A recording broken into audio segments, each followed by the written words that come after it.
The doctor declared his end was near until love gave him a reason to live again. Asterisk the diagnosis that changed everything. Jonathan Hayes sat in the leather chair of his colleague's office, his hands steady on the armrests, despite the earthquake happening inside his chest. The fluorescent lights hummed overhead, casting harsh shadows across Dr. Martinez's desk, where test results lay scattered like fallen leaves. "I'm sorry, Jonathan," Dr. Martinez said, his voice careful and measured. "The scans show significant damage to your heart muscle. Without a transplant, you're looking at maybe 18 months. 2 years, if you're lucky." The words hit Jonathan like a physical blow. Though he'd suspected something was wrong for weeks, the chest pains, the shortness of breath, the way his body seemed to be betraying him at 42. He'd built his reputation as one of Seattle's finest cardiologists, saving countless hearts only to discover his own was failing. Treatment options. Jonathan asked, his medical training kicking in even as his world crumbled. Medication to manage symptoms? "We can put you on the transplant list, but you know the statistics. Your blood type makes finding a match challenging." Jonathan nodded numbly. He'd delivered similar news to patients hundreds of times. Watched families break apart under the weight of terminal diagnoses. Now he understood the silence that followed such pronouncements, the way reality seemed to fracture and reshape itself around the brutal truth. He drove home through Seattle's evening traffic in a daze, the city's lights blurring past his windshield. His penthouse apartment, once a symbol of his success, now felt like a mausoleum. Awards lined the walls. Medical journals cluttered his coffee table, but none of it mattered anymore. He was dying, and he was utterly alone. The irony wasn't lost on him. He'd spent 15 years devoted to his career, climbing the medical ladder, earning recognition and respect. Relationships had withered under the demands of his profession. His ex-wife, Catherine, had left 3 years ago, tired of coming second to his patients. He had no children, no family nearby, just an empty apartment and a diagnosis that made his achievements feel hollow. Jonathan poured himself a scotch and stood at his floor-to-ceiling windows, watching the city breathe below him. 18 months. What was he supposed to do with that? How did someone prepare to die when they'd spent their entire adult life fighting death? His phone buzzed. A text from the hospital about tomorrow's charity art exhibition, an annual event where local artists donated pieces to raise funds for pediatric care. Jonathan had agreed to attend months ago, back when he thought he had a future to worry about. He almost deleted the message, but something stopped him. Maybe it was the whiskey. Or maybe it was the realization that hiding in his apartment wouldn't change anything.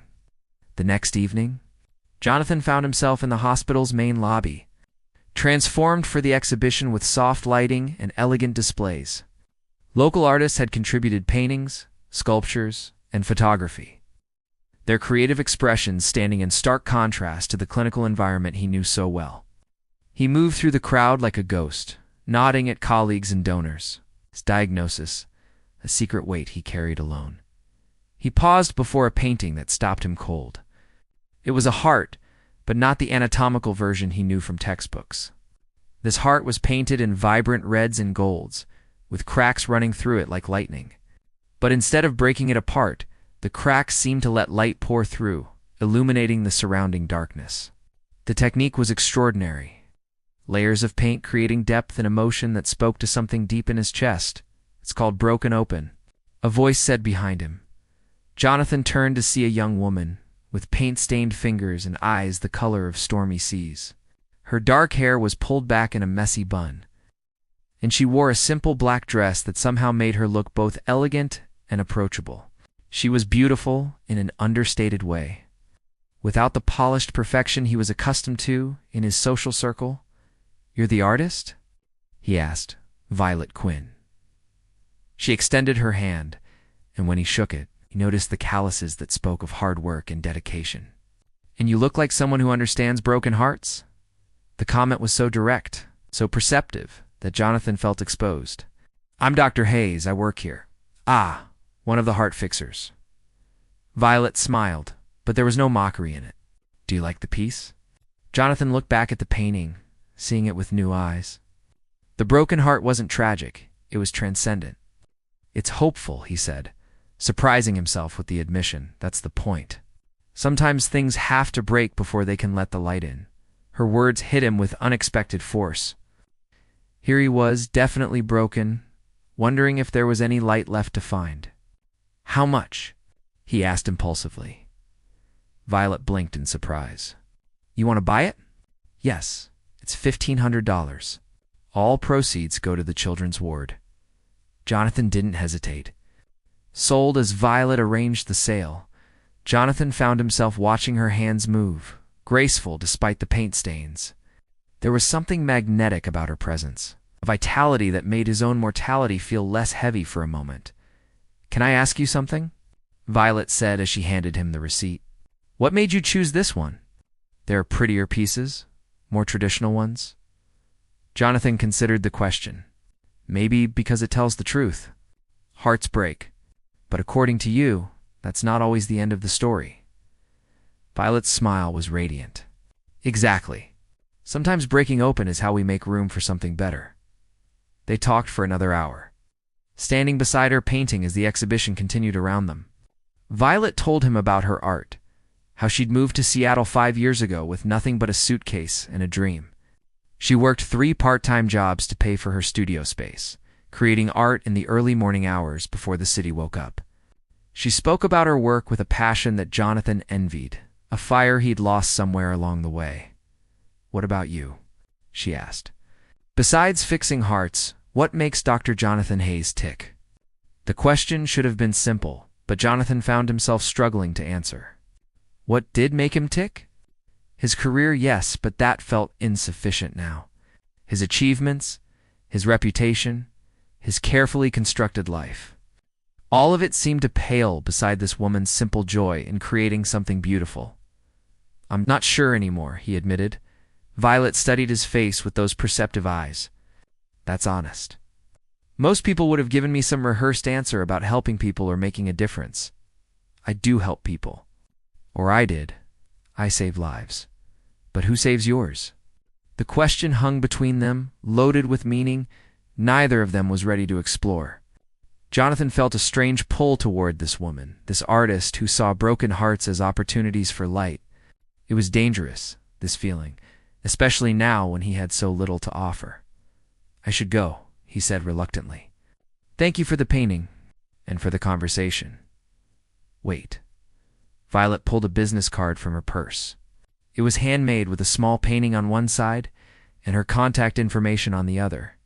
In case you ever want to see more broken hearts being made beautiful, Jonathan took the card, their fingers brushing for just a moment.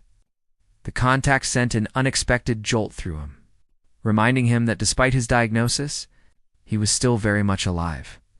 He left the exhibition with the painting under his arm and Violet's card burning in his pocket. Back in his apartment, he hung the piece above his fireplace. The light from the flames made the cracks in the painted heart seem to glow. For the first time since his diagnosis, Jonathan felt something other than despair. Maybe Violet was right. Maybe breaking open was the beginning of something, not the end. As he stared at the painting, Jonathan made a decision. He had 18 months to live, possibly less. He could spend them hiding from his fate, or he could spend them learning what it meant to truly be alive. He pulled out his phone and stared at Violet's card for a long time before finally typing a message. Would you like to get coffee sometime? I'd like to hear more about making broken things beautiful. The response came quickly. I'd like that. Tomorrow, 2 p.m., Pike Place Market. Look for the girl with paint in her hair. Jonathan smiled for the first time in days.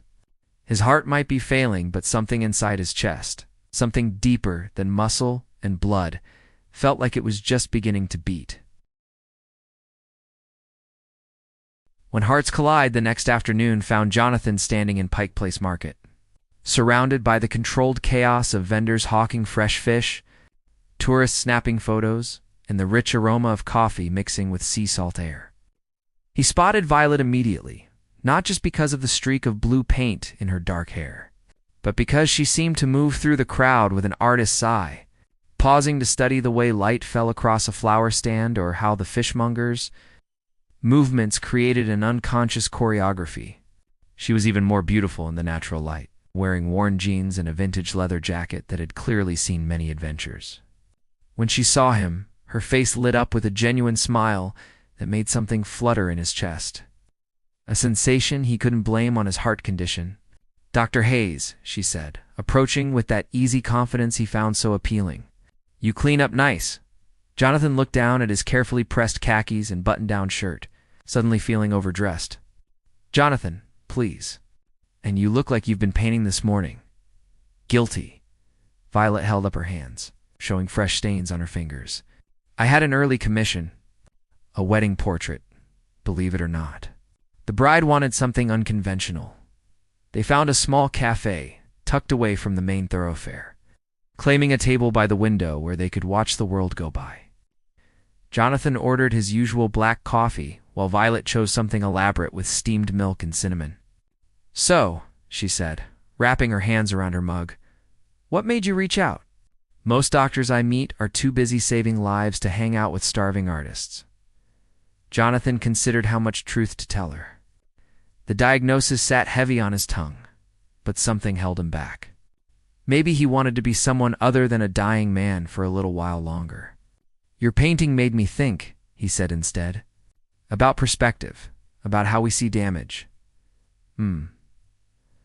Violet's eyes studied his face with unsettling intensity.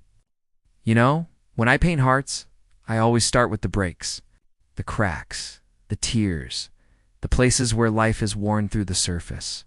Then I build the rest around them. Why start with the damage? Because that's where the story lives. Perfect hearts are boring. They don't tell you anything about the person who lived with them.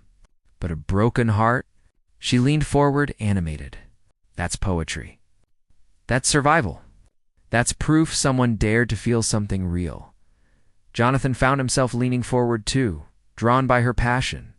"In my line of work, we try to prevent the breaks. Fix them before they can cause too much damage. But what if the breaks are part of the design? What if trying to prevent them makes us miss the point entirely?" The question hung between them, loaded with implications that went far beyond cardiac medicine. Jonathan thought about his own life, how carefully he'd constructed it to avoid any real vulnerability. He'd succeeded in building a perfect professional facade, but what had he missed in the process? "Tell me about your art," he said, deflecting from thoughts that felt too dangerous to pursue. Violet's expression softened. "I've been painting since I was 8 years old. My grandmother taught me. She said art was how we make sense of the senseless, how we find beauty in places where it shouldn't exist." Sounds like a wise woman. She was. "She raised me after my parents died in a car accident. I was 12. Violet's voice didn't change, but Jonathan caught the slight tightening around her eyes. "Gran always said that losing them broke something open in me that needed to be broken. Made space for all the art that was waiting to come out." "I'm sorry," Jonathan said, and meant it. "That must have been devastating." It was. But it also taught me that life is impossibly fragile and incredibly resilient at the same time. People survive things that should destroy them. Hearts keep beating even when they're shattered. That's what I try to capture in my work." They talked for 2 hours, conversation flowing easily between them despite their different worlds. Violet told him about her tiny studio apartment in the Arts District, how she'd painted murals on the walls because she couldn't afford proper canvases.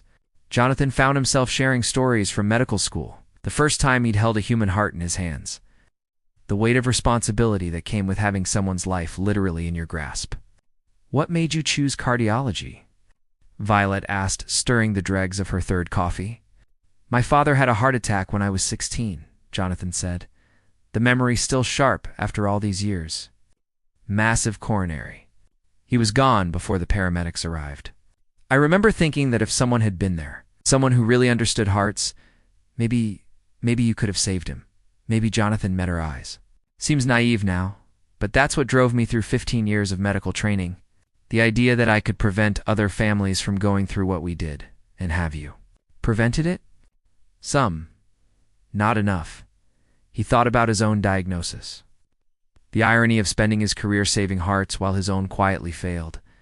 "Sometimes, I wonder if all the preventing I've done has just been a way of avoiding my own heart. The admission surprised him. He'd never said anything like that out loud, never even thought it so clearly.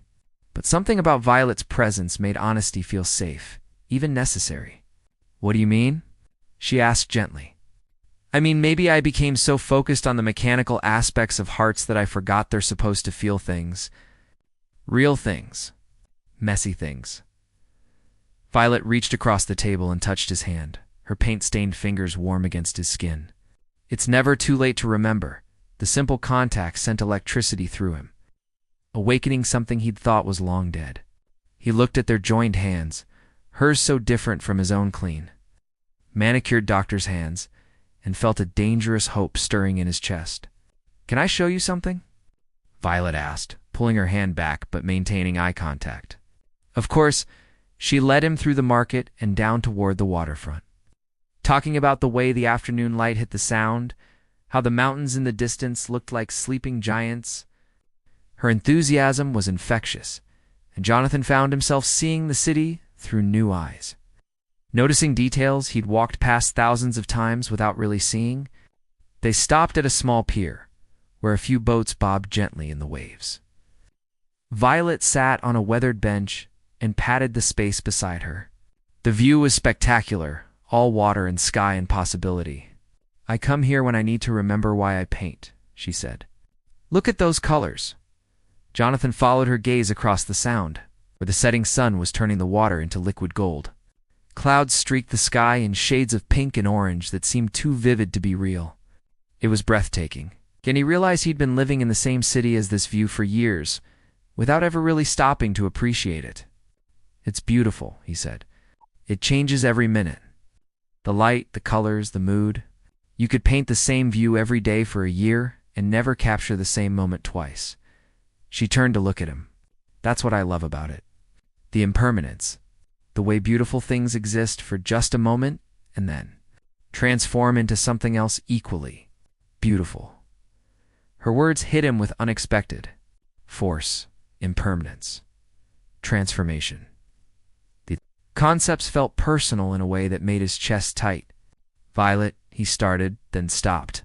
How could he tell her about the diagnosis?